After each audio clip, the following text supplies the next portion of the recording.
আব্বাস রাদিয়াল্লাহু আনহু বলেন, নবী গো, দুনিয়াতে তশরিফ এনেছেন আপনি 12 তারিখ, আর সময়টা ছিল 14 তারিখ পূর্ণিমার রাত। আপনাকে আপনার মা জননী দোলনার মধ্যে রাত্রিবেলা রেখে দিয়েছে। পূর্ণিমার চাঁদ আকাশে ঝলমল ঝলমল করতেছে। আমি আব্বাস আপনাকে 2 চোখ দিয়ে দেখার জন্য গেলাম। আমার ভাতিজা আপনি, আপনার নূরানি বদন দেখার জন্য গিয়েছি। নবী গো, আমি তাকায় দেখলাম আপনি চাঁদের সাথে খেলা করতেছেন। দেখি একবার কাঁদেন, আবার আপনি চাঁদের সাথে হাসেন। আশ্চর্য বিষয় প্রিয় নবীজি, আমি আব্বাস দেখি আপনার ছোট্ট কচি হাত যেদিকে আপনি দুলাইতেছিলেন, আপনার হাতের ইশারায় দেখলাম চাঁদ আপনার হাতের ইশারায় দুলতেছে। আমার নবী দুনিয়াতে আসলেন, হযরত আবু বকর আসলেন। আবু বকর জানলেন আল্লাহ আছে। আবু বকর আগে আল্লাহ চিনে নাই, আমার নবী দেখে আবু বকর আল্লাহ চিনেছে।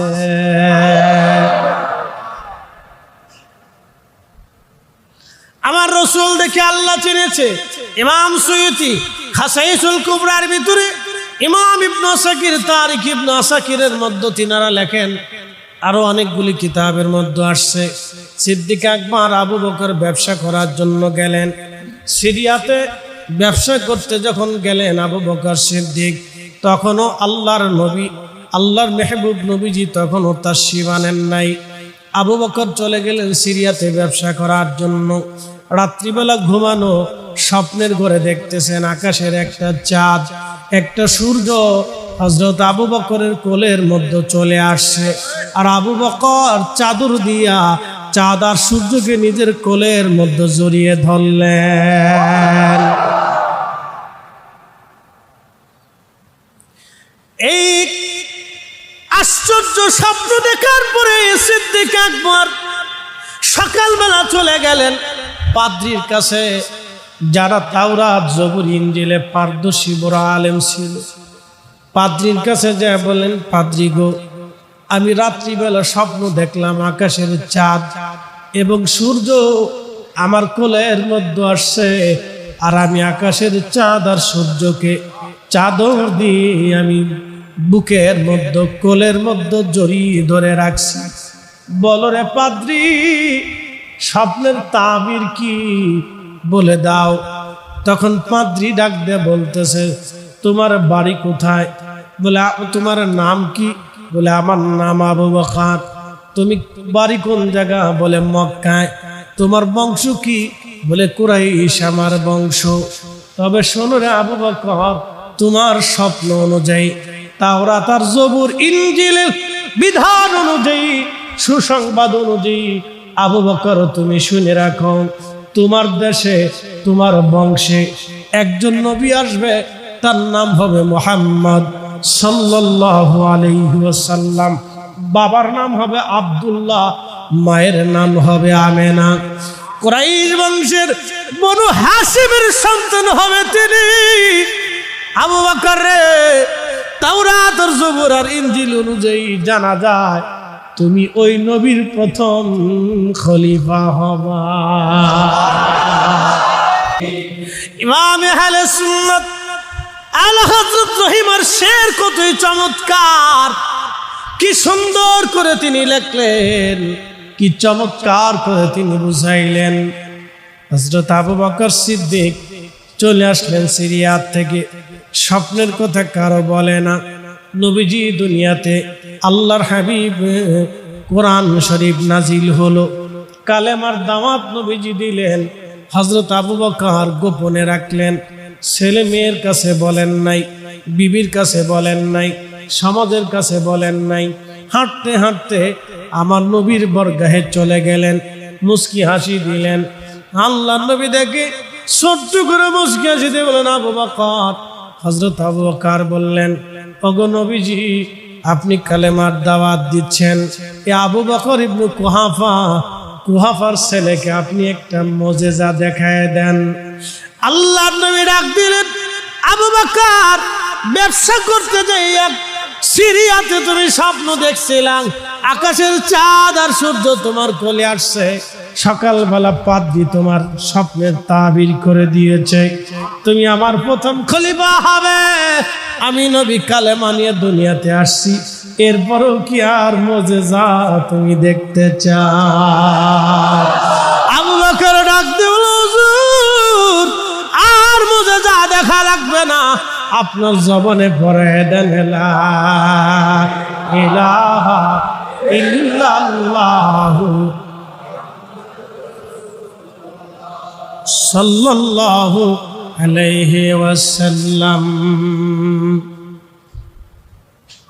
হযরত আবু বকর সিদ্দিক রাদিয়াল্লাহু আনহু কি স্বপ্ন দেখেছে, দরবারে মুস্তাফাতে তারও খবর আছে, কথা ঠিক কি না?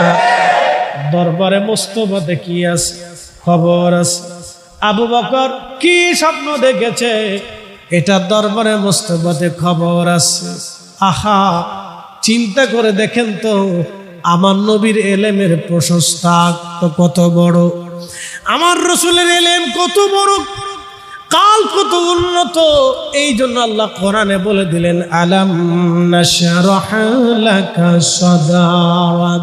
হুজুর গো, আমি কি আপনার বক্ষকে সম্প্রসারণ করে দেই নাই? তার অর্থ এটা না বুক ছিল 1.5 হাত বানাই দিছে 3 হাত, বিষয়টা এরকম না। বক্ষ সদর বলতে কাল বোঝানো হয়েছে, কাল। হুজুর, আমি কি আপনার কালবের এলেমকে প্রশস্ত করে দেই নাই? এত বিরাট প্রশস্ত করে দিয়েছি। আল্লাহর নবী ডাক দিলেন, উম্মতেরা, মেরাজের রাত্রিবেলা আমাকে ঘুম থেকে উঠাইলেন জিবরাইল। আমি উম্মে হানির ঘরের মধ্যে ছিলাম, হাতিমে কাবায় মতান্তরে ছিলাম। যদি কোনোদিন হেরেমে যান, জায়গাগুলি এখন চিহ্নিত করাটা বড় কঠিন হয়ে গেছে। হেরেমের চারপাশে দেখবেন আপনারা কিছু কিছু খুঁটি আছে, রঙিন রঙিন খুঁটি। এগুলো তুর্কি উসমানীয় সাম্রাজ্যের সময় বড় বড় আলেম যারা ছিলেন, বড় বড় ইমাম মুহাদ্দিস যারা ছিলেন, এই খুঁটিগুলি নির্মাণ করে দিলেন। আল্লাহর নবীর স্মৃতি স্থানগুলি ছিল এই খুঁটিগুলি। একটা খুঁটি আছে, এই খুঁটিতে নবীজির সিনা সাক করানো হয়েছিল। আর একটা খুঁটি আছে, ওই খুঁটির স্থানে উম্মে হানির ঘর ছিল। আর একটা খুঁটির পাশে উম্মে হানির ঘরের পাশে হাতিমে কাবা। দূরত্ব বেশি না। ঘুমিয়েছেন নবীজি, ঘুম থেকে উঠাইলেন জিবরাইল আমিন। জিবরাইল আমিন নবীজিকে নিয়ে গেলেন। নিয়ে যাওয়ার পরে আল্লাহ নবীজির সিনা সাক করানো হলো। সিনা সাক কি? বক্ষ দেশের গলার এইখানে একটা নরম অংশ আছে, এখান থেকে নবীজির হার্ট অপারেশন হলো। এটাকে বলা হয় ওপেন হার্ট সার্জারি। পবিত্র বক্ষ মোবারক ফেরে একেবারে নাভি পর্যন্ত ফেরে ফেলে দেওয়া হলো। পবিত্র কাল্ব মোবারক বের করে এনে হযরত জিবরাইল আমিন জমজমের পানি দিয়ে সেটা ধৌত করলেন।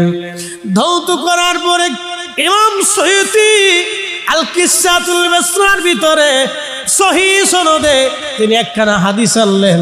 নবীজি বললেন, জিবরাইল আলাইহিস সালাম আল্লাহর বেহেশত থেকে খাজিনা ভরে আমার জন্য ইলম আনলো, আমার জন্য হিকমত নিয়ে আসলো। জোরে বলা যাবে কি মারহাবা? খাজিনা ভরে ইলম আনলো, হিকমত এনে আমার কালবের মধ্যে ঢুকাই দিয়া বক্ষ মোবারক সেলাই করে দেয়া হলো। আল্লাহর নবী বললেন, আমার কালবের মধ্যে ইলম দেয়া হলো, হিকমত দেয়া হলো। আপনি আবার বুঝেন কি পরিমাণে ইলম তার নবীর কালবের ভিতরে আল্লাহ জমা করে দিয়েছেন। এই বিষয় নিয়ে বিতর্ক করা যাবে না। কি পরিমাণে দিয়েছেন, পরিমাণ আমাদের জানা না। নবী বলেন, আনা মাদিনাতুল ইলম, আমি ইলমের শহর। শহরটা কত বড় আমাদের জানা নাই, দৈর্ঘ্য কত বড় আমাদের জানা নাই, প্রস্থ কত বড় আমাদের জানা নাই। এই জন্য আল্লাহর নবীর ইলম নিয়ে কোনো প্রশ্ন হবে না। কি পরিমাণে দিছে আমরা তাও জানি না, তবে এত পরিমাণে দিয়েছেন আগামী দিনের খবর বলে দিতে পারতেন, এত পরিমাণে দিয়েছেন অতীতের খবর বলে দিতে পারতেন। কথা কন না কেন? প্রিয় উপস্থিতি হাজিরিন, মেহবুবে আলা নবী হিজরত করবেন। মদিনাতুল মুনাওয়ারা থেকে নবীজি মক্কাতুল মুকাররমা থেকে বের হলেন, সাথে আছে আবু বকর সিদ্দিক রাদিয়াল্লাহু আনহু। জাবালে সুরে চলে গেলেন। জাবালে সুরের পাশে একটা পাহাড় আছে, জাবালে সাবির। জাবালে সুরের পাশের পাহাড়ের নাম হচ্ছে জাবালে সাবির। এই পাহাড় কেটে ফেলে দিয়েছে সৌদি সরকার, হোটেল মোটেল বানাচ্ছে। জাবালে ওমর পাহাড় সৌদি সরকার কেটে ফেলে দিয়ে হোটেল বানিয়েছে হাজিদের জন্য। যা হোক, জাবালে সাবিরে নবীজি উঠলেন। দালাইলুন নবুয়তের মধ্যে এসেছে, জাবালে সাবির নবীকে সালাম দিলেন, ইয়া রাসূলুল্লাহ, নবী গো, আপনি তো আমার উপরে আসছেন, আপনাকে আশ্রয় দেওয়ার মতো কোনো গুহা আমার নাই। নবীজি, পার্শ্ববর্তী পাহাড় আছে জাবালে সৌর, আপনি সৌরে চলে যান, সৌরের মধ্যে একটা গুহা আছে। আসতে হলো না, জোরে বলেন সুবহানাল্লাহ। কি করে আপনাকে বুঝাবো? পাহাড় নবীজির সাথে কথা বলতেছে। এই জন্য কোরআন আল্লাহ বললেন, আলাম তারা, নবী আপনি কি দেখেন না, আন্নাল্লাহা ইয়াসজুদু লাহু মান ফিস সামাওয়াতি ওয়া মান ফিল আরদ, আসমানও জমিনও, যেই জমিনে বসে আছেন এই জমিনের নিচে 6টা জমিন আরো আছে। যে আসমানের নিচে বসে আছেন সেই আসমানের উপরে আরো 6টা আসমান আছে। এই 6 আসমান আর 6 জমিনটাকে ঘিরে ধরে রাখছে আল্লাহর আরশে মুআল্লা। আরশে মুআল্লার নিচে হলো কুরসি, কুরসির উপরে আরশ। পুরা আরশটা কুরসি এবং 7 আসমান 7 জমিনকে ঘিরে ধরে রাখছে। একসাথে বলা যাবে কি মারহাবা। ও মুসলমান, ভালো করে শুনে রাখবেন, বুঝে রাখবেন, জানাটা অত্যন্ত জরুরি, বুঝাটা অত্যন্ত আমাদের জরুরি। আমি জানি দোকানে বসে অনেকে আমার কথা শুনছেন, আমি জানি রাস্তাঘাটে অনেকে দাঁড়ায় আমার কথা শুনছেন, আমি জানি বাড়িতে বসেই অনেকে আমার কথা শুনছেন। যে যেইভাবে শুনতেছেন শুধু কান দিয়ে শুনবেন না, দিল দিয়ে শুনবেন। মনে রাখবেন, আমার নবী এমন এক মহা সম্পদ, এই সম্পদ থেকে উম্মত যদি একেবারে আলাদা হয়ে যায়, উম্মতের এর চাইতে বদনসিব আর জীবনে কিছু না। আল্লাহ বলেন, আলাম তারা, নবীজি আপনি কি দেখেন না, আন্নাল্লাহা ইয়াসজুদু লাহু মান ফিস সামাওয়াতি ওয়া মান ফিল আরদ, নবী গো আপনি কি দেখেন না, আসমান ও জমিনে, ভূমণ্ডল নবমণ্ডলে যাহা কিছু আছে সব আমাকে সেজদা দেয়। আমরা দেখি না গাছ আল্লাহকে সেজদা দেয়। আল্লাহ বলেন, আশ-শামসু ওয়াল কমারু ওয়ান নুজুমু ওয়াল জিবালু ওয়াশ-শাজারু ওয়াদ-দাওয়াবু ওয়া কাসীরুম মিনান নাস। বুঝেন, আমি বুঝাইতেছি। আশ-শামসু, সূর্য আমার সেজদা দেয়। জীবনে কোনোদিন আপনি দেখেন নাই সূর্য আল্লাহকে সেজদা দিছে। প্রিয় নবী বললেন, সাহাবীরা রে তোমরা বলো তো সূর্য কোন জায়গা যায় ডুবে যায়? আশ-শামসু তাজরি লিমুস্তাকাররিল লাহা, সূরা ইয়াসিনের ভিতরে আসছে সূর্যটা চলমান, সূর্য বসে থাকে না, সে তার কক্ষপথে চলমান থাকে। বিজ্ঞান বলে সূর্য দাঁড়িয়ে থাকে, সূর্যের চারপাশে পৃথিবী ঘুরতে থাকে। আমার আল্লাহ বলে না, সূর্য দাঁড়িয়ে থাকে না, সূর্য চলমান, সূর্য যেতে যেতে থাকে। সাহাবীরা রে সূর্য কোথায় গিয়ে ডুবে যায় তোমরা কি জানো? সাহাবীরা জবাব দিল, আল্লাহু ওয়া রাসূলুহু আলাম, আল্লাহ জানে, নবী জানে, আল্লাহ জানে, নবী জানে, আল্লাহ জানে, নবী জানে। একসাথে কর, আল্লাহ জানে, নবী জানে, আল্লাহ জানে, নবী জানে। জোরে জোরে জবান বন্ধ রাখবেন না, একসাথে। প্রিয় নবী বললেন, সাহাবীরা রে সূর্য যেতে যেতে আরশে মুআল্লার নিচে যায়। সেজদার মধ্যে পড়ে সূর্য আল্লাহর তাসবিহ পড়তে থাকে, সুবহান রাব্বিয়াল আলা। কি চমৎকার! সূর্য আল্লাহকে বলে, রাব্বি, আপনি আমাকে শক্তি দিয়েছেন, আলো দিয়েছেন, অনুমতি দেন, আপনি অনুমতি যদি দেন আমি আবার ফিরে আপনার বান্দাদের জন্য আলো নিয়ে যাব, দুনিয়াবাসীর জন্য আমি আলো নিয়ে যাব। আর অনুমতি যদি না দেন আপনার কুদরতি কদমের সামনে সেজদায় পড়ে তাসবিহ পড়তে থাকব। সূর্য আল্লাহকে সেজদা দেয়। কাকে দেয়? আশ-শামসু ওয়াল কামারু ওয়ান নুজুমু। সূর্য আল্লাহকে সেজদা দেয়, চাঁদ আল্লাহকে সেজদা দেয়। ওয়াল কামারু, চাঁদ আমাকে আল্লাহকে সেজদা দেয়। হুজুর আপনি কি দেখেন না? নবী দেখতেন সূর্য আল্লাহকে সেজদা দেয়, নবী দেখতেন চাঁদ আল্লাহকে সেজদা দেয়, নবী দেখতেন গাছ আল্লাহকে সেজদা দেয়, নবী দেখতেন পাহাড় আল্লাহকে সেজদা দেয়, নবী দেখতেন পাথর আল্লাহকে সেজদা দেয়, নবী দেখতেন পশু পাখির আল্লাহকে সেজদা দেয়, নবী দেখতেন কে সেজদা দেয় কে সেজদা দেয় না। আল্লাহ নবী বললেন, ও আমার উম্মতেরা, তোমরা কি মনে করো কিবলাতি হা হুনা, আমি শুধু কিবলার দিকে মুখ করে থাকি? না না, তোমরা যখন নামাজ পড়ো রুকু করো, রুকুকুম কিভাবে রুকু করো আমি রাসূলের দরবারে ক্ষমা খবর হয়ে যায়। আর পরে তোমরা কিভাবে সিজদা করো তাও আমার দরবারে খবর হয়ে যায়। শুধু তাই না রে উম্মত, সহিহ বুখারীর ভিতরে আল্লাহ নবী বলতেছেন, আমার উম্মতেরা তোমরা সিজদার মধ্যে কতটুকুন খুশু অবলম্বন করো, আত্মার ভিতর থেকে কি পরিমাণে আল্লাহকে স্মরণ করো, এই খবরটাও আমি নবীর দরবারে এসে যায়। কি চমৎকার আল্লাহর ভাষা! আপনি যদি বুঝেন আল্লাহর ভাষা থেকেই বুঝে যান, আমাদের কারো ভাষা না,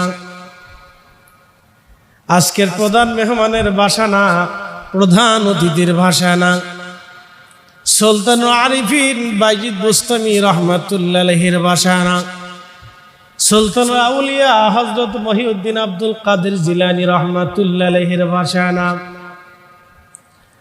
হযরত বদর শাহ রাহিমাহুল্লাহর ভাষা না। এমন এক মালিকের ভাষা যিনি বললেন, হাবিব আপনি জানায় দেন, কুলিল্লাহুম্মা মালিকাল মুলক, বলে দেন আমি মুলকের মালিক। হুজুর আপনি আরো পরিচয় করায় দেন আমি আল্লাহকে। কুল হুয়াল্লাহু আহাদ আল্লাহুস সামাদ, আমার পরিচয় দিয়ে দেন আমি এক। আরো পরিচয় আপনি দিয়ে দেন, আমি কারো মুখাফিক কিনা, সব আমি আল্লাহর মুখাফিক কি। বন্ধু আপনি আরো জানায় দেন, যালিকাল কিতাবু লা রাইবা ফীহি হুদাল লিল মুত্তাকিন।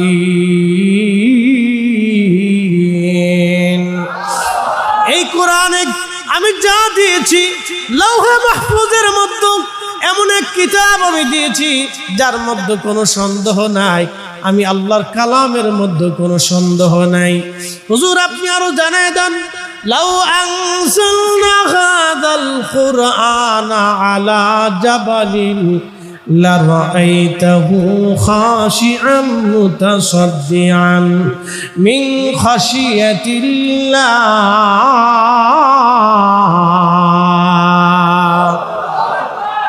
হাবিব এই কোরআন যদি আমি পাহাড়ের উপরে নাজিল করতাম, আপনি দেখতেন পাহাড় গলে গলে মিসমার হয়ে যেত। আমি আল্লাহর ভয়ে এই কোরআন 23 বছরের জীবনে 22,000 বার জিব্রাইলের আগমনে 114টি সূরার বিন্যাসে আমার রব আমার আল্লাহ তার হাবিবের কালব মোবারকের মধ্যে নাজিল করলেন। এমন কোন ইলম নাই যে ইলমটা আমার আল্লাহ তার নবীর কালবে জমা না করেছিলেন। একবার জোরে বলা যাবে কি মারহাবা। কোরআনের এমন কোন ইলম নাই যেটা কোরআনে না আছে। আল্লাহ জানালেন, হুজুর আপনি বলে দেন, আলিফ লাম মিম, আলিফ লাম রা, ইয়াসিন, তাহা, নূন, কাফায়া আইন সুয়াদ। পৃথিবীর কোন জ্ঞানী, পৃথিবীর কোন আলেম, পৃথিবীর কোন ব্যক্তি এর অর্থ বলে দিতে পারল না। না আবু বকর, না ওমর, না ওসমান, না আলী, না তালহা, না জুবায়ের, না আব্দুর রহমান, না সাদ বিন জুবায়ের, না হযরত আবু উবাইদা ইবনে জাররাহ, না সাদ বিন আবি ওয়াক্কাস, না আবু হুরায়রা, না আম্মাজান আয়েশা, না আম্মাজান খাদিজা। কেউ অর্থ বলতে পারল না, কেউ বলতেও পারবে না। কারণ যিনি বললেন তিনি আল্লাহ, যিনি শুনলেন তিনি আমার নবী। এটাকে বলে হরফে মুকাত্তা, বিচ্ছিন্ন হরফ। আলিফ লাম মিম। আল্লাহ বলেন আলিফ, নবী বলেন আলিম, তো আমি জানলাম। আলিফ লাম, আল্লাহ বলেন লাম, নবী বলেন আলিম, তো আমি জানলাম। মিম, আলিম, তো আমি জেনে ফেললাম। আল্লাহ বললেন, নবী বুঝলেন, মাঝখানে আর কেউ বুঝলো না। নবী না জানানো পর্যন্ত কেউ বুঝবে না। আলিফ লাম মিম থেকে নবীর ইলমের মহাপ্রাচুর্য দেখে যান, নবীর ইলমের বিরাট এক সীমানা দেখে যান, যেই সীমানা নির্ধারণ করা আমাদের কারো পক্ষে সম্ভব না। এই সীমানা সম্পর্কে একমাত্র আল্লাহ নিজে জানে। অতএব নবীর ইলম নিয়ে যারা প্রশ্ন তুলে, আমি মনে করি তারা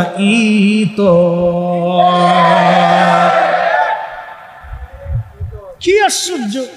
আপনি কোরআন থেকে বুঝেন, আমি হাদিসে নববীতে পরে আসি, আগে কোরআন থেকে আপনি বুঝেন। আল্লাহ বলেন ইয়াসিন, কেউ জানলো না কিন্তু নবী জানলেন। না না, আরো জোরে জোরে জোরে।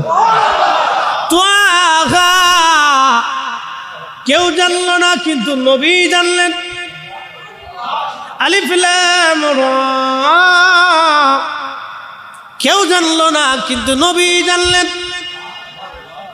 অথচ দুনিয়ার কোন বিদ্যালয়ে নবী পড়েন নাই, কারো কাছ থেকে একটা হরফ শিখেন নাই। যিনি সরাসরি শিক্ষক তিনি আমার রব। আপনি বুঝতেই পারতেছেন, আমার মালিক হলেন আমার নবীর সরাসরি শিক্ষক।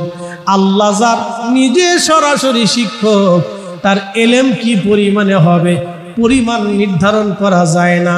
কারণ যিনি মহান শিক্ষক তিনি আমার আল্লাহ, আর সরাসরি ছাত্র আমার নবীজি। আপনি বুঝতেই পারতেছেন, আল্লাহর ইলমের কোনো সীমানা নাই, আর আমার নবীর সম্মানের কোনো সীমানা নাই। আপনার পবিত্র হাতের ইশারায় আকাশের চাঁদ দুলতেছে নবীজি, হাকিকত বুঝলাম না। নবীজি মুস্কি হাসি দিয়ে বললেন, চাচা যান, ঠিক দেখেছিলেন। ঘটনা 40 বছর পরে। কত বছর পরে? ঘটনা ঘটছে 40 বছর আগে, প্রশ্ন হইতেছে 40 বছর পরে। প্রিয় নবী তখন দোলনায়, প্রিয় নবী তখন দোলনায়। ঘটনা 40 বছর আগে, প্রশ্ন হয় 40 বছর পরে। নবীজি হাকিকত তো বুঝলাম না, এই দৃশ্যটা আমাকে কালেমা পড়তে উদ্বুদ্ধ করেছে। আব্বাস রাদিয়াল্লাহু আনহু বললেন, ইয়া রাসূলুল্লাহ, বলবেন কি, এর ভেদ কি, মারেফত কি? নবীজি বললেন, চাচা যান, সত্য দেখেছিলেন। আমার মা জননী দোলনার মধ্যে রেখে চলে গিয়েছিল। একাকিত্বের কারণে আমার কাছে খারাপ লাগতেছিল। দেখবেন বাচ্চারা কিন্তু শুধু না খাওয়ার জন্য কাঁদে না, একাকিত্বের জন্য সে কান্না করে। বাচ্চারা মা না দেখলে বাচ্চারা মনে করে তার দুনিয়া তার কিছুই নাই। দেখবেন মা একটু চোখের আড়াল হলে বাচ্চারা কান্নাকাটি করে, মা গেল কোথায়? আল্লাহর নবী বললেন, একাকিত্বের কারণে আমার কাছে একটু খারাপ লাগতেছিল, আমি কেঁদে ফেললাম। কেঁদে ফেলার কারণে আকাশের চাঁদ আমারে সালাম দিল। কে সালাম দিছে? চাঁদের সালাম নবীর দরবারে পৌঁছায়, আর আমাদের সালাম বুঝি মদিনায় পৌঁছায় না। আর চাঁদের সালাম যে নবী মদিনার থেকে শুনে, মক্কা থেকে শুনে, সেই নবী আমাদের সালাম মদিনার থেকে শুনতে পায়। কথা বলেন ঠিক কিনা? জালালাবাদবাসী মনোযোগ দিয়ে কথাগুলি শুনে যাবেন। প্রিয় নবী বললেন, চাচা যান। চাঁদ আমাকে সালাম দিল। সালাম শোনার সাথে সাথে আমি হেসে দিলাম। চাঁদ আমাকে বলল, হুজুর আপনি না নবী, কাঁদবেন না। তখন চাঁদ আমাকে খুশি করার জন্য, আমাকে আনন্দ দেওয়ার জন্য আমি আজ এই দিকে হাত লড়াইতেছিলাম, চাঁদ ওইভাবে দুলে দুলে দুলে দুলে আমাকে খুশি করতেছিল। চাচা যান, আপনি কি জানেন চাঁদ কোথায় ডুবে যায়? নবীজি প্রশ্ন করলেন, চাচা যান, আপনি কি জানেন চাঁদ কোথায় যে ডুবে যায়? নবীজির চাচা হযরত আব্বাস রাদিয়াল্লাহু আনহু জবাব দিলেন, আল্লাহু ওয়া রাসূলুহু আ'লাম। আল্লাহ জানে, নবী জানে। জোরে বলেন, আল্লাহ জানে, নবী জানে। আল্লাহ জানে, নবী জানে। আল্লাহ জানে, নবী জানে। নবী জানে, আল্লাহ জানে, নবী জানে। মারহাবা কর। আল্লাহ জানে, নবী জানে। কত চমৎকার জবাব আল্লাহর নবীর চাচা দিয়েছিলেন। প্রিয় নবী ডাক দিলেন, চাচা যান। চাঁদ যেতে যেতে আরশে মুআল্লার নিচে যাইয়া আল্লাহকে সেজদা দেয়। চাচা যান, ওই আরশে মুআল্লার নিচে দাঁড়ায়া সেজদার মধ্যে পড়িয়া চাঁদ যখন তাসবিহ পড়ে, আমি নবী তার তাসবিহর আওয়াজ শুনতে পাই।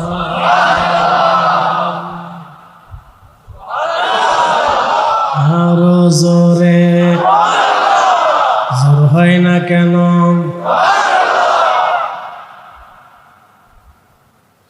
কোথায় আরশে মুআল্লার নিচে দিয়া চাঁদে আল্লাহকে সেজদা দেয়।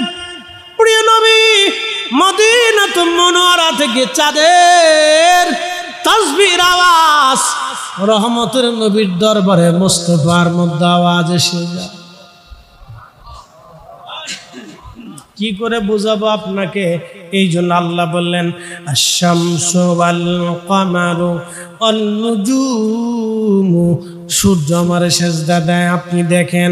চাঁদ আমার সেজদা দেয়, আপনি দেখেন। অল নুজুমু, নক্ষত্ররা যে আমাকে সেজদা দেয়, আপনি দেখেন। অল জিবালু, পাহাড় আমাকে সেজদা দেয়, আপনি দেখেন। জোরে কন্যা মারহাবা।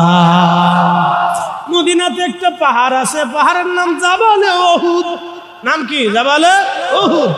উহুদ পাহাড় থেকে যদি আপনি আরো আগান, একটা মসজিদ আপনি পাবেন, মসজিদে জুল হুলাইফা।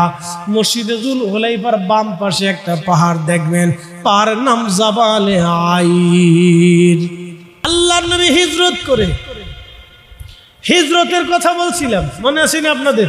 হ্যাঁ, জায়গায় চলে যায়, আবার চলে আসে।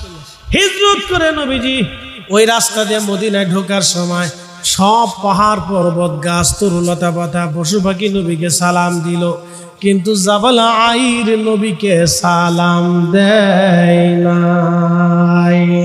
শেখ আল্লামা আব্দুল হক মুহাদ্দিস দেহলভী জাযবুল কুলুব ইলা দিয়ারিল মাহবুব, আল্লামা ইমাম সামহুদি আল ওয়াফাউল ওয়াফার ভিতরে লিখতেছে জাবাল আইর।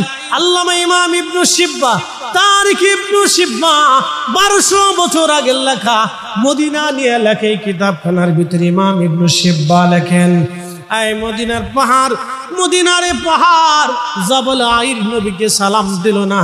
নবী বলেন, জাবাল আইর আমার সাথে দুশমনি করে।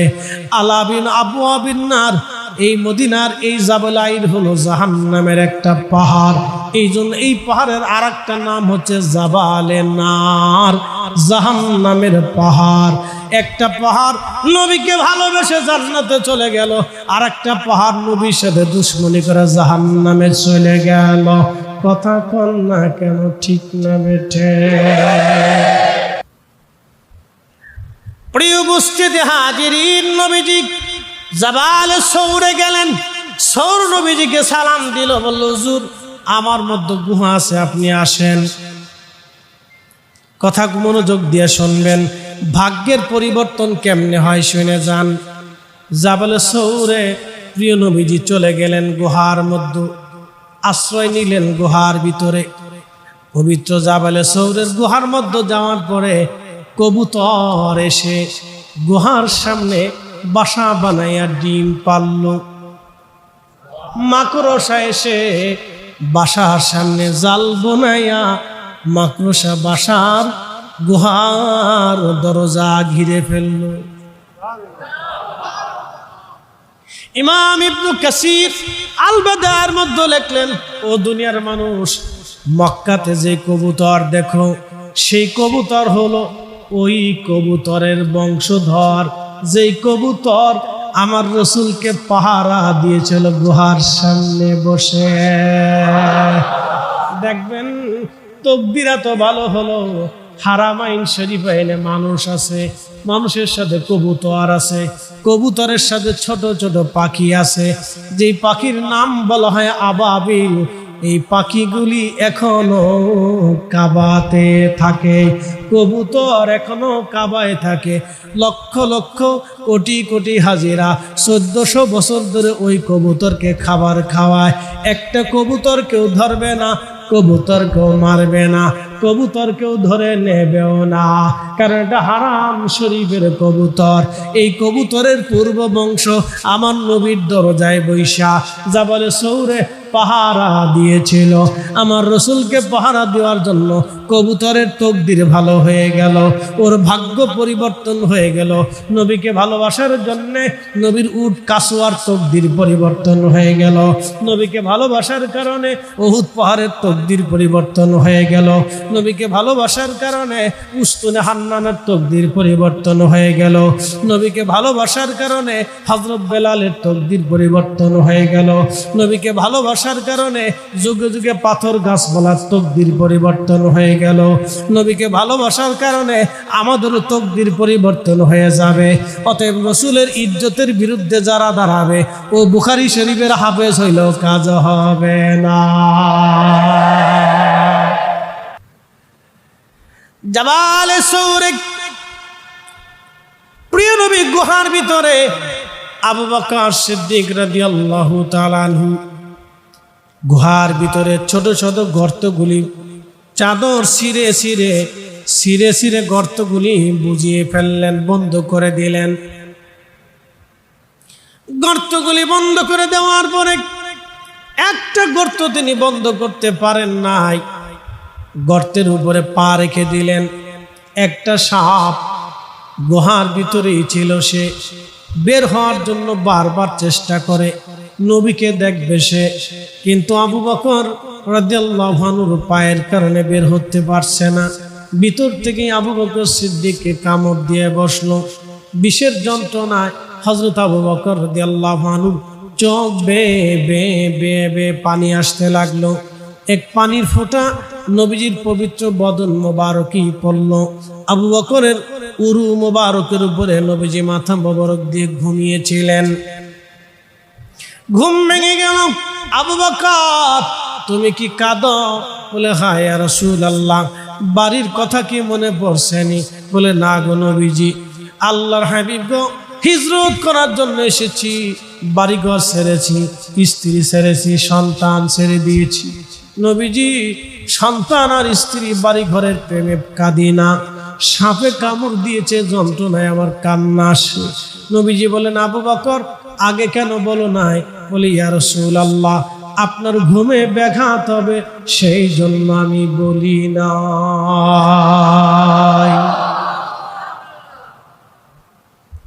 ইশকে রাসূল কাকে বলে সাহাবী থেকে বুঝে যাওয়া দরকার। ইশকে রাসূল দরবারে মুস্তাফার গোলামি। নবীজি বলেন, আবু বকর কোথায় কামড় দিয়েছে বলো। দেখিয়ে দিলেন। আল্লাহর হাবিবের পবিত্র লালা মোবারক লাগাই দিলেন। লাগাইতে দেরি হয়, বিষ পানি হতে দেরি হয় না। জাবালে সৌর থেকে বের হয়ে রওনা করলেন। সমুদ্রের পার গেছে। এমন সময় সুরাকা, তখনও কালেমা পড়ে নাই, সুরাকা রাদিয়াল্লাহু আনহু ঘোড়ার পিঠ উপরে সওয়ার হয়ে সে বের হয়ে গেল। মক্কার কাফেররা ঘোষণা দিল, যদি মুহাম্মদ সাল্লাল্লাহু আলাইহি ওয়াসাল্লামকে ধরে নিয়ে আসতে পারো 100 উট তোমাদেরকে দিব, 1000 স্বর্ণ মুদ্রা দিব, পুরস্কার ঘোষণা দিয়ে দিল। সুরাকা চিন্তা করলো সারা যাবে না, ঘোড়ার পিঠে সে রওনা হয়ে গেল। সে বেদুইন ছিল, বেদুইন। আর বেদুইনরা তো আপনারা জানেন, এরা কষ্ট সহিষ্ণু মানুষ।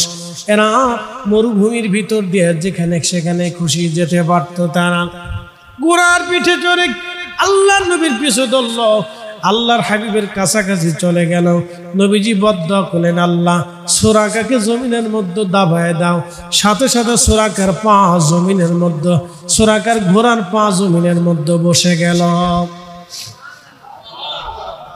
সুরাকা আশ্চর্য হয়ে গেল, ডেকে বলল, হুজুর আপনি আমার জন্য বদদুয়া করেছেন, আমার ঘোড়ার পা মাটির মধ্যে দেবে গেছে, আমার বুঝার বাকি নাই, আপনি নবী, আপনি আমার জন্য দোয়া করে দেন, আমি যেন মুক্তি পেয়ে যাই। আর আপনি যদি দোয়া করেন আমি ফিরে চলে যাব। নবীজি দোয়া করলেন, ঘোড়ার পা ছুটে গেল। আবার সুরাকা পিছন ধরল যে না, ধরতেই হবে। আবার গেল, আবার দেবে গেল, আবার মাফ চাই, হুজুর আমারে মাফ করে দেন। নবীজি দোয়া করলেন, সুরাকার পা উঠে গেল। আবার ধরতে যায়, আবার পা দেবে যায়। নবীজি বললেন, সুরাকা তোমার পা এইভাবেই দেবে যাবে। সুরাকা বললেন, হুজুর এইবার আমি ক্ষমা চাই, আর কখনো আপনার সাথে বিয়াদবি করব না। আল্লাহ নবী বললেন, তাহলে তোমার সাথে আমার শর্ত আছে। বলি, ইয়া রাসূলুল্লাহ কি শর্ত? তুমি মক্কায় ফিরে যাবে, আর মক্কার মানুষদেরকে তুমি মক্কায় নিয়ে চলে যাবে, তারা যেন আমার পিছনে পিছনে না আসে। বলে, হ্যাঁ ইয়া রাসূলুল্লাহ, আপনার শর্তে আমি রাজি, তারপরও মাফ করে দেন, আমাকে ক্ষমা করে দেন। নবীজি দোয়া করলেন, সুরাকার ঘোড়ার পা উঠে গেল। ঘোড়ায় চড়িয়ে সুরাকা রওনা দিবে। এমন সময় আল্লাহর নবী ডাক দেয়া বললেন, সুরাকা দাঁড়াও। বলি, ইয়া রাসূলুল্লাহ কি বলতে চান? বলে, সুরাকা রে, রোম পার্সিয়ান সাম্রাজ্যের সোনার পারস্য সম্রাটের পোশাক যদি তোমার গায়ে শোভা পায়, তাহলে সুরাকা তোমাকে কেমন দেখা যাবে বলো? নবীজি বললেন, সুরাকা লিখে দিচ্ছি তোমাকে।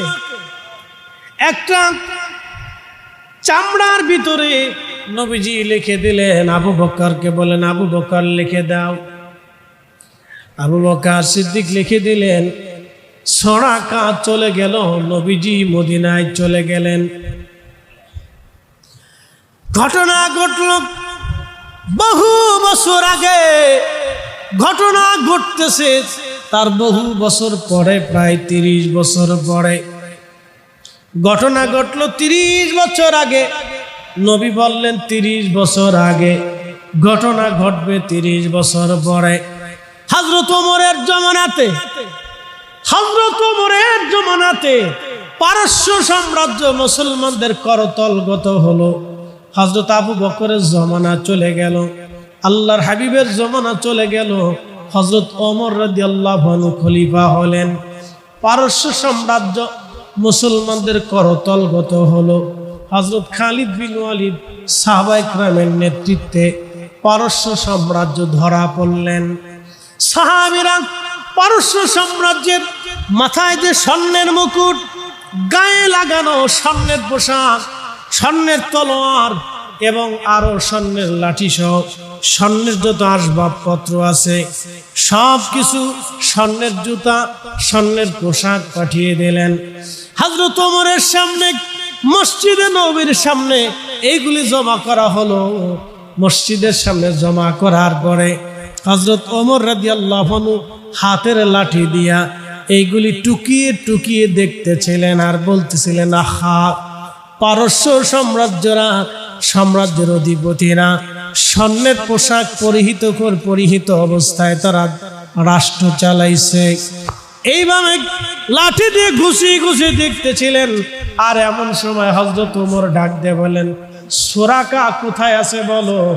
সুরাকা বলে, লাব্বাইকি আমিরাল মুমিনিন। সুরাকা আসো।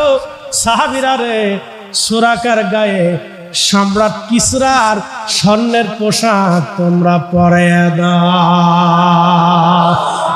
চিৎকার মেরে বলেন, আল্লাহু আকবার। নবী বললেন 30 বছর আগে ঘটনা, 30 বছর পরে, 30 বছর আগে ঘটনা 30 বছর পরে ঘটতেছে। যখন সুরাকার মাথায় শরীরে সম্রাট কিসরা পারস্য সাম্রাজ্যের অধিপতির পোশাক পরানো হয়, তখন সাহাবীরা তাকবীর দিতে লাগলো আল্লাহু আকবার, আল্লাহু আকবার বলে।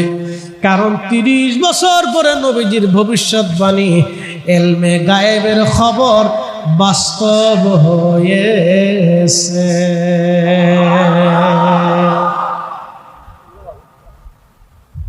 মনোযোগ দেন।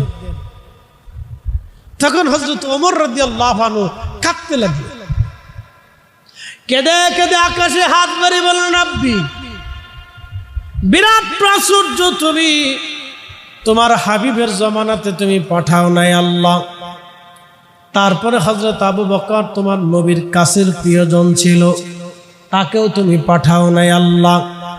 আল্লাহ, আমি ওমরের সামনেই প্রাচুর্যগুলি দিয়েছ আল্লাহ। আমি জানি তুমি আমাকে পরীক্ষা করতেছো আল্লাহ। আল্লাহ গো, এই সম্পদগুলি যেন আমি মুসলমানদের মধ্যে সমানভাবে বন্টন করে দিতে পারি, আমার দ্বারা যেন কোনো আমানতের খেয়ানত না হয়। এখনকার রাষ্ট্রপ্রধান যারা আছে, রাষ্ট্রের দায়িত্ব যারা আছে, এদের কথা বললে তো আমাদের কাছে লজ্জা করবে, আর এদের কথা বললে এরাও লজ্জা পাবে। হযরত ওমর রাদিয়াল্লাহু আনহু চিন্তা করলেন, কি দামি খলিফা ছিলেন। আল্লাহ, এত সম্পদ আসার পরেও আল্লাহর দরবারে হাত বাড়ায় কাঁদে আর কয়, আল্লাহ, এই সম্পদ আমার জন্য পরীক্ষা, এই সম্পদ যেন আমি মানুষের মাঝে সমানভাবে বন্টন করে দিতে পারি। আর যদি আমানতের খেয়ানত হয়ে যায়, কিয়ামতের ময়দানে তোমার আদালতে আমি ওমরকে দাঁড়াইতে হবে। আজকে রাষ্ট্র পরিচালনা যারা করে, রাষ্ট্রের অর্থ যারা চুরি করে, কিয়ামতের ময়দানে 18 কোটি মানুষের মামলা তাদের ঘাড়ের মধ্যে চাপবে। তারা আল্লাহর দরবারে অনেক বড় আসামি হবে।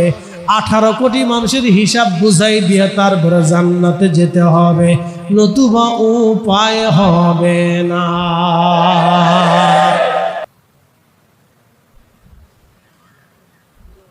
প্রিয় মুসলমান আমার, এই জন্য শিক্ষা ব্যবস্থা একেবারে ক্লাস 1 থেকে আবার নতুন করে ঢেলে সাজাইতে হবে। বল হুজুর, এটা আবার কি? হ্যাঁ, প্রত্যেক শিক্ষা ব্যবস্থায় নবীজির আদর্শ, মানবিকতা, সুন্দর মহাদর্শ প্রত্যেক শিক্ষায় একেবারে ক্লাস 1 থেকে মাস্টার্সের একেবারে শেষ পর্যন্ত প্রত্যেকটা ক্লাসে একেবারে নির্ধারিত করে দিতে হবে। তাহলে আশা করা যায় আমাদের সমাজ পরিবর্তন হতে পারে, নতুবা হবে না। তাহলে হুজুর, কেমনে হবে না? এই দেশের মানুষ এখনো রেল লাইনের কোনার দ্বারে পায়খানা করে, পেশাব করে, রাস্তার কোনায় সুযোগ পেলে বাথরুম করে দিল। কি আশ্চর্য! আপনি জানতে উন্নত বিশ্বগুলো একটু থুতু ফেলবে না তারা রাস্তা। আর আমাদের দেশের মানুষ সুন্দর জায়গা পেলে মান হিসেবে খারাপ সেনটা খুলে সেলো মেশিন স্টার্ট করে দিচ্ছে। এই তো আমাদের দেশ, এই শিক্ষা। এই জন্য ক্লাস 1 থেকে শিক্ষা ব্যবস্থা চেঞ্জ করতে হবে। শিক্ষা ব্যবস্থা প্র্যাকটিক্যাল, থিওরিক্যাল দুটি একসাথে দিতে হবে। শিক্ষা ব্যবস্থা আচার আচরণ, নীতিমালা, সত্যবাদিতা, ন্যায়বর্তিতা ছোট্ট কাল থেকে ছোট্ট বাচ্চার মাথার ভিতরে ঢুকিয়ে দিতে হবে। মিথ্যা বলা যাবে না, খাবারে ভেজাল দেওয়া যাবে না, চুরি করা যাবে না, আদর্শের উপরে থাকতে হবে, শিখাইতে হবে ছোট্ট বাচ্চাকে, নতুবা এদেশের ভাগ্যের পরিবর্তন হবে না। বিশ্ববিদ্যালয় থেকে পড়ে আসলে কি বিশেষ কমপ্লিট করে হবে কি, ডক্টর ডিগ্রি অর্জন করলে হবে কি, চুরি চাপটামি আর শয়তানি বাদরামি দেশ থেকে যাবে না যদি ছোট্টকাল থেকে শিখানো না হয়।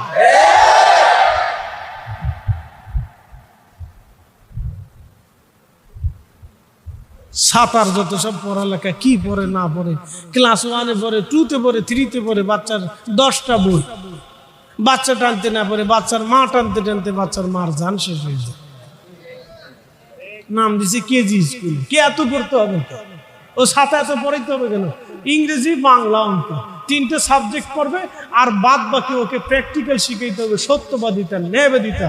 ও হিংসা কর, ঘৃণা করবে, যে মিথ্যা বলবে তাকে ও ঘৃণা করবে, পায়খানাকে যেইভাবে ঘৃণা করবে, মিথ্যা যে বলবো ও ওইভাবে ঘৃণা করবে, যে চুরি করবে চোরকে ওইভাবে ঘৃণা করবে যেমন পায়খানাকে ঘৃণা করে। কথা বলবে ছোটকাল থেকে শিখিয়েছে, তাহলে আমাদের চেঞ্জ, নতুবা কোনো চেঞ্জ নাই। ঘুষখোরের সাথে কোনো আত্মীয়তা করা যাবে না, সমাজ থেকে বয়কট করতে হবে। প্রতিটা নারীকে যেইভাবে ঘৃণা করে ঘুষখোরকে ওইভাবে ঘৃণা করতে হবে। দুর্নীতিবাজ ওইভাবে ঘৃণা করতে হবে, প্রতিটা নারীকে যেইভাবে ঘৃণা করে ঘুষখোরকে ওইভাবে ঘৃণা করতে শিখাইতে হবে। ছোট্ট বাচ্চাকে শিখাইতে হবে, ছোট্ট কাল থেকে শিখাইতে হবে। আজকে মদ খাওয়া জাতি উন্নত বিশ্বগুলোর দিকে যদি তাকান, আমেরিকা, ইউরোপ, অস্ট্রেলিয়া, কানাডা, পৃথিবীর উন্নত দেশের দিকে যদি তাকান, চীন, জাপান, কোরিয়া, উন্নত বিশ্বগুলোর দিকে তাকান, তাদের বিশ্ববিদ্যালয়গুলিতে কোনো রাজনীতি নাই। তাদের বিশ্ববিদ্যালয়ের ছেলেরা, তাদের দেশের মানুষেরা খাওয়ার আগে মদ খায়, খাওয়ার ভিতরে মদ খায়, খাওয়ার পরে মদ খায়। তাদের মেয়েরা অর্ধ উলঙ্গ হয়ে রাস্তায় চলে। জানতো তাদের একটা মেয়ের গায়ে হাত দিয়ে দেখেন, পুলিশ আপনাকে কুত্তার মতো টানতে টানতে জেলখানায় নিয়ে আপনাকে বিচার করে দিবে। তারা মদ খায় কিন্তু অন্যায় বিচার করে না। তারা মদ খায় কিন্তু তারা মিথ্যা বলে না। তারা মদ খায়, তারা চুরি করে না। তারা মদ খায়, খাবারে ভেজাল দেয় না। আর আমরা কালেমা পড়নেওয়ালা জাতি, কালমা পড়িয়া নামাজ পড়ে দিয়ে চুরি করি। হতভাগা, কত বড় হতভাগা আপনি কল্পনা করতে পারবেন? লজ্জা করে মাঝে মধ্যে। আমরা কালেমা পড়নে বলা জাতি, কোরআন পড়নে বলা জাতি, রাসূলের আদর্শ নিওয়ালা জাতি, আমাদের তকদিরই পরিবর্তন হলো না। আর মদ খাওয়া জাতি, তারা পৃথিবীর উন্নত হয়ে গেছে। তাদের 1 টাকা আর আমাদের 150 টাকার সমান হচ্ছে। চিন্তা করতে পারছেন? টাকা নিলেও লজ্জা করে। তাদের টাকার চেহারা আর আমাদের টাকার চেহারা, তাদের বাচ্চার চেহারা আর আমাদের বাচ্চার চেহারা, তাদের মেয়েদের চেহারা আমাদের মেয়েদের চেহারা, তাদের বৃদ্ধদের চেহারা আমাদের বৃদ্ধদের চেহারা, তাদের যুবকদের চেহারা আর আমরা যুবকদের চেহারা। সামনে পাশে দাঁড়াইলে মনে হয় যে আমি দুনিয়ার বড় খয়রাত দিয়েছি।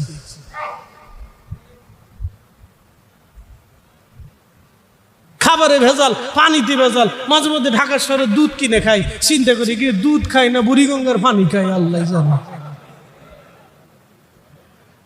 কি দেশে বাস করি। কলার ভিতরে ফরমালিন, এনে ভিতরে ভেজালিন। গেছি মধুপুরে, এই সেই টাঙ্গাইলে ওয়াজ করতে। সারা বাংলাদেশই তো আল্লাহ আমারে নিছে, এমন কোনো জেলা নাই ইনশাল্লাহ না গেছি। সব জেলাতেই মাহফিল করা আছে। তো বললাম ভাইরা আনারস কেটে দাও, ঢাকাতে বাচ্চা কাচ্চার এই আনারস খাওয়াইলে ফরমালিন টরমালিন থাকে, তো তোমরা বাগান থেকে 2টা আনারস আমার কিনে দাও, পয়সা করে দিবানি। কা হুজুর বাগানটাও যা, ঢাকারটাও তা। কারণ কি, বাগানে ওই গাছের ভিতরে ইনজেকশন মারি দিচ্ছি।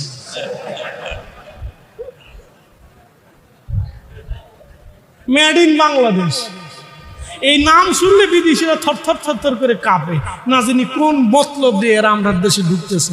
এই জন্য আমরা পাসপোর্ট দেখলে ওরা 36 বার চেক করে এটা ঠিক আছে কিনা। যান পৃথিবীর যে কোনো দেশে জানছে, আমরা পাসপোর্ট দেখলে ওরা কাঁপে, হাই হা কোন সুরা না জানি আসছি। দাম আছে আমাদের, 4 পয়সা দাম, কোন দেশেই দাম। আমরা দেখলে মিসকিন তো খয়রাতি, কেন কবে?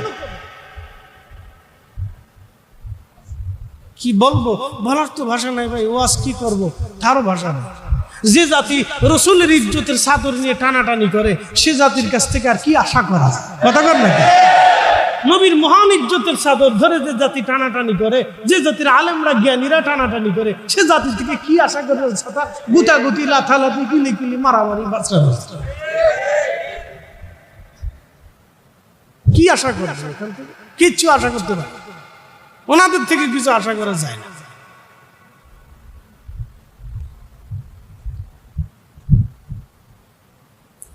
আল্লাহু আকবার। সুরাকা রাদিয়াল্লাহু আনহু তখন মুসলমান হয়েছিলেন। তিনি মুসলমান হয়েছিলেন মক্কা বিজয়ের দিনে। সুরাকা রাদিয়াল্লাহু আনহু তখন কাঁদতে লাগলেন। তাহা আমার রাসূল হিজরতের সময় বলেছিলেন, আজকে 30 বছর পরে তা বাস্তবে রূপ নিল।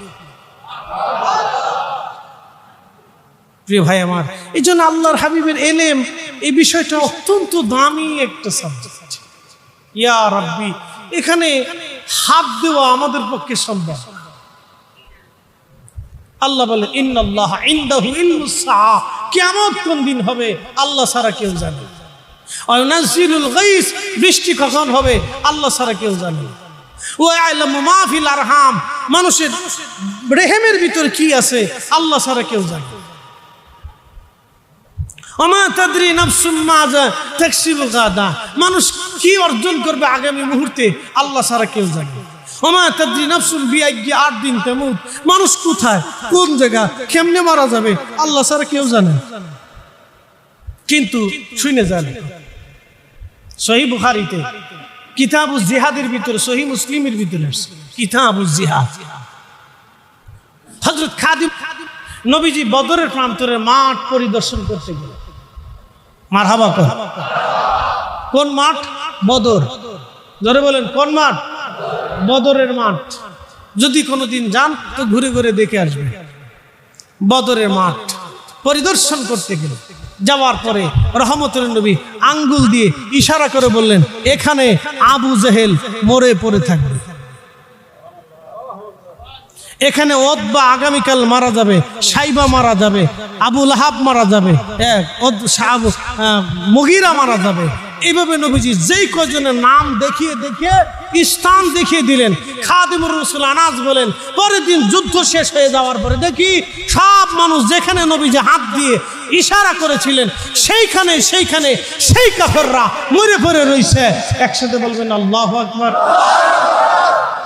অথচ আল্লাহ বলে দিলেন, ওমা তাদরি নাফসুম বিআইয়ি আরদিন তামুত, মানুষ কোথায় কোন জমিনে কোন স্থানে কোন সময় মারা যাবে আল্লাহ ছাড়া কেউ জানে না। এরপরে আল্লাহ বলেন, ইন্নাল্লাহা আলিমুল খাবীর, নিশ্চয় রব সর্বজ্ঞ, খবরদাতা। খবর আল্লাহ তার রাসূলকে কালবের ভিতরে ফিট করে দিয়ে দিছে, এমন ইলম দিয়ে দিছে যে রব্বে কারীমের দরবার থেকে সরাসরি বিনা পর্দায় আল্লাহর পক্ষ থেকে ইলম আসতো। কথা বলেন না কেন, ঠিক কি না? সরাসরি ইলম আসতো। অনেকে জিবরাইল ছাড়া নবীজি কিছু বলতে পারতেন না, এটা ডাহা মিথ্যা। কে শিখেছি? জিবরাইল ছাড়াও আল্লাহ রাসূলের কাছে ওহী আসতো। কিসের মাধ্যমে? স্বপ্নের মাধ্যমে। আর একটা আসতো সরাসরি কালবে। একসাথে কেন মারহাবা। জিবরাইল তো নিয়ে আসতোই, জিবরাইল ছাড়াও আরো 6 পদ্ধতিতে আসতো।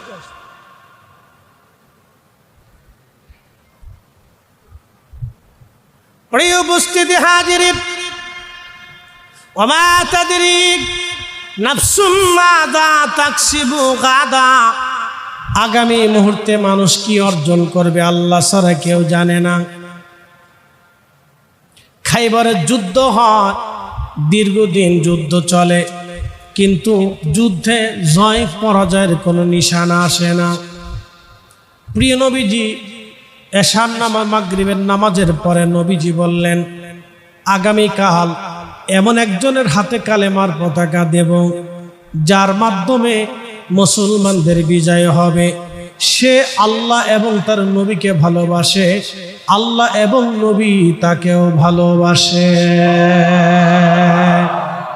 জোরে বলেন আল্লাহু আকবার। এমন একজনের হাতে আগামীকাল কালেমার পতাকা দেব।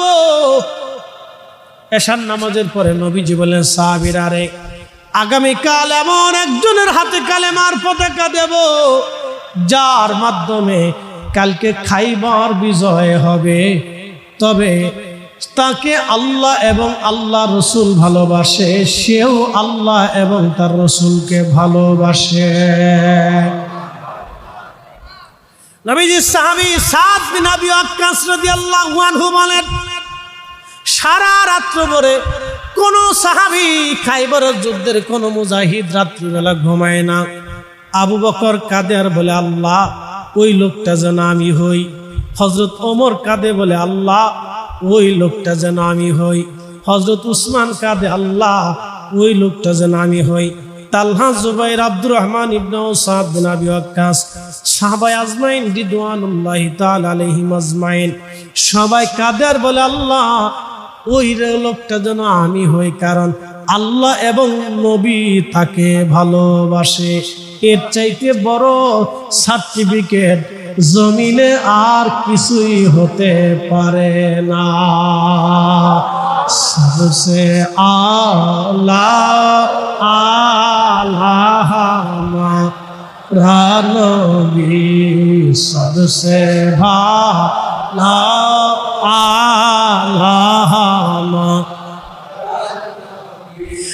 अपने मौला का प्यारा हमारा नबी, दोनों आलम का दूल्हा हमारा नबी, सबसे आला आला। সাহাবে আসবেন, সারা রাত কান্না করে। কোন সাহাবী রাত্রিবেলা ঘুমায় না, সবাই কান্না করে। আল্লাহ নবীজির ঘোষণা মোতাবেক আগামীকালে ঝান্ডাবাহী তুমি আমারে বানাও। সবাই কান্না করে, কিন্তু শেরে খোদা আলী কাররামাল্লাহু তিনার চোখ উঠেছে। আপনারা তো জানেন চোখে একটা অসুস্থতা আছে, আমাদের দেশে বলে চোখ উঠা। চোখে অসুস্থতা আসে না, লাল হয়ে যায়। এটাকে আপনাদের চট্টগ্রাম কি বলে? হ্যাঁ, আচ্ছা, আমাদের অঞ্চলে বলে চোখ উঠছে।